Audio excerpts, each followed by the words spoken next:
Hey, this is Empire, and welcome to the channel. We're continuing our Nintendo Switch series where we go through my video game collection and hopefully find some games that you don't know about but you might want to add to your collection. We're on volume 5, so let's get going. Next game I have for you is Alwa's Collection. This has 2 games on the cartridge, Alwa's Legacy and Alwa's Awakening. And they are like from the 8-bit era. And they're really well done. You know, they're your classic fight the enemies, the exploration, solve the puzzles, that kind of thing. It does have some nice features, modern features that it enables, like if you can't find an item or you don't know where to go, or you're sick of trying the level over and over again, it enables you to cheats for like find the items, enable the map, and have instant respawns. But they're really well done games and definitely worth a buy.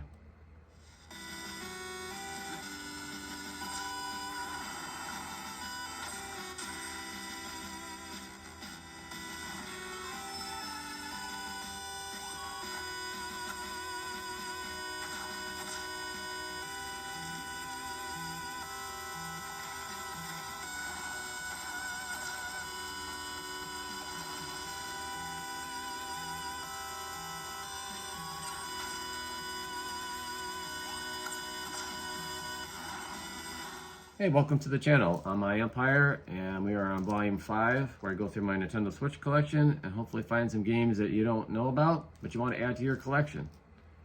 So the first game I have here is called Procession to Calvary, and it is a point-and-click adventure that happens in the Renaissance period. And it has a really unique art style and humor that's very similar to like Monty Python. So since it started in the Renaissance period, taking people out, if you know what I mean, is now illegal. But the problem is that there's one more person that needs taken out, and that's the former tyrant. So as a knight, it's your job to find that person and take them out. One of the unique things about it is that your backgrounds of your environment are actual paintings from like Michelangelo and Rembrandt. So that's the background when you're playing. And being point and click, there's NPCs that you talk to and items that you interact with. And the music is also fantastic. It's also reminiscent of the time period. You can take people out at any time that you want, and you can also skip puzzles whenever you want. But the consequence is you don't get the good ending of the game. So if you want the good ending, don't take anybody out and solve all your puzzles. As a total package with the artwork, the laugh out loud humor that's in the game, the music, it all adds up to a game that's really worth a playthrough and put in your collection.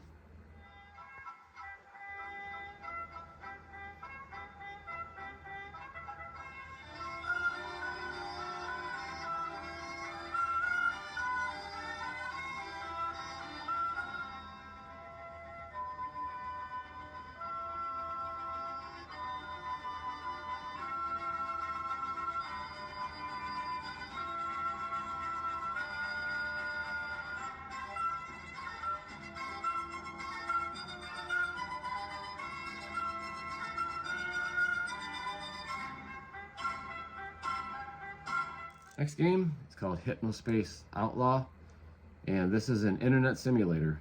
The best way I found to describe this game, because I had a hard time finding a way to do it, a comprehensive description of this, is just to read the what it says on their site.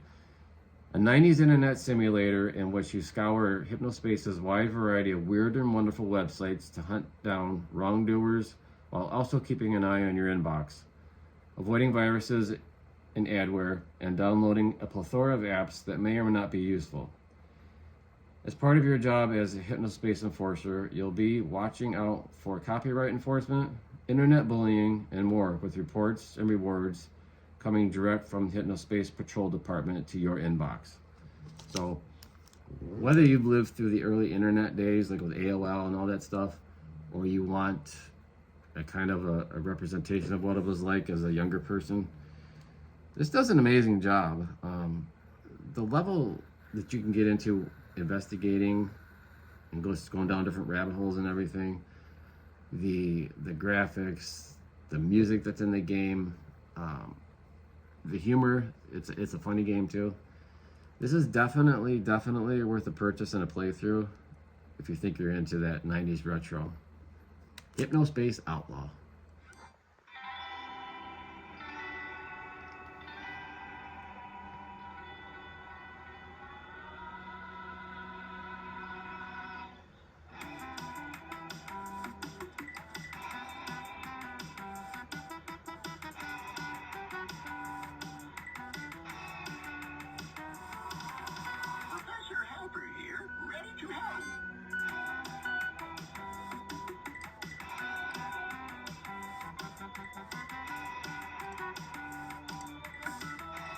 Next title I have here is Yamawari, The Long Nights Collection. And this has 2 games, Night Alone and Midnight Shadows. Both games have you playing as a young girl who is looking for somebody that means a lot to her. In one game it's your sister, in the other game it's your friend. So with just a flashlight and some different items that you have, you're trying to stealth your way through the town. And you can use those items to distract the enemies, or you can hide behind bushes and stuff like that. And you have like a heartbeat sensor, so the closer enemies get, the louder the heartbeat gets as your warning. One of the most unique parts of this game is the difference between the art style and the intent of the game. So what I mean by that is, like, you know, the characters are cute, the town looks cute, but the enemies don't look cute. They look mean and nasty. And the intent of the game is, you know, the enemies are trying to take this girl out. So it's kind of a weird experience between the cuteness and the horror part of it. It's a slow burn. It's not a Resident Evil.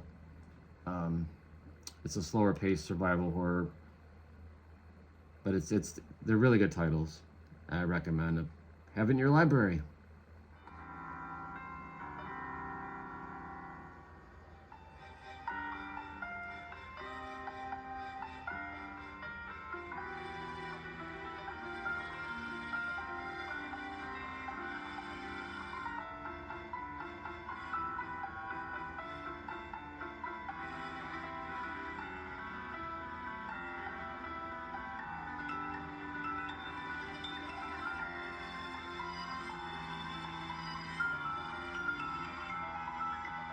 All right, last up, we have the Crisis series. Crisis 1, 2, and 3. Glare, glare, glare. So these are first-person shooters that date back to the PS3 and Xbox 360, many years ago. But I'll say that these land on the Switch with impressive results. There are some games, like I said in previous volumes, that it's amazing that some of these games are ported so well on the Switch. In this game, you are a super soldier, and you have a nano suit, and it specializes with, I forget, I gotta write it down. It's speed, armor, strength, and cloaking. So depending on the particular conflict that you're in, you know, if you're going in guns blazing, you might want to use armor. If there's a bunch of enemies around, but you gotta sneak by, use cloaking. So it makes for a fun, diverse fighting experience, and you can change those on the fly. This had a limited run release, and then it had a really quiet retail release. I found it on Amazon. I'm not sure how many other stores got these. I did an eBay search recently to find these, and they really weren't that many. The first Crisis is the most common, and the second and third ones, I don't see many copies out there. So if you're interested in these, and I highly recommend them if you like first-person shooters, I'd say go out and get these soon before the price really jumps up. I think they're about $50 now, something like that a piece. But yeah, these are must-have shooters. Really good games. So that's the end of Volume 5. I thank you very much for watching the video. If you do like the content, please like and subscribe. Trying to build the channel. And we'll see you in Volume 6 real soon. Thanks, guys. If you can hear me, you've got to get everyone off this island. These things are waking up. You have no idea what you're doing. Quarantine is the only effective method to control the spread of this epidemic.